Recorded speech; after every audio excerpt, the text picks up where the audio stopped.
Grabe itong nangyari sa bayan ng Wakayama, Japan, na halos buong barangay ay nilasod. Taon-taon ay nagkakaroon ng festival sa Wakayama, Japan. At ang isa sa mga dinarayo nila dito ay ang masasarap na pagkain.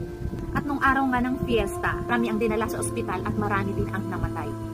Kaya inimbestigahan ito ng mga pulis na maaaring ito ay kaso ng isang panglalason. Sino nga ba ang maaaring gumawa nito na halos buong barangay ay lasunin niya? At ang pinagbibintangan nila dito guys ay isang babae na taga roon din, isa sa mga nagbantay sa mga nilulutong pagkain. Ito ay si Masumi Hayashi. Ang pamilya ni Masumi ay hindi gaanong lumalabas at wala silang gaanong kaibigan. Maging ang kanilang mga anak ay hindi nila pinapayagan na makipaglaro sa labas. At habang iniimbestigahan nila ang kaso na ito, 24 oras na may mga reporter sa labas ng bahay nila Masumi at karamihan sa mga tao ay galit sa kanila.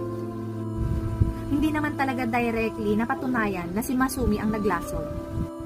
Pero sa mga ebidensya na nakalap nila ay tanging si Masumi lamang ang kayang gumawa nito. Base sa mga kwento ng mga kasama niya nung nagluluto sila guys, iniwan siyang mag-isa para magbantay nung niluluto. At sa tansya nila, siya ang naglagay ng lason dito para maghiganti. Marahil galit siya sa mga tao dahil daw iniiwasan siya at iniiwasan ang pamilya nila. At after 3 years, naparusahan siya ng death penalty.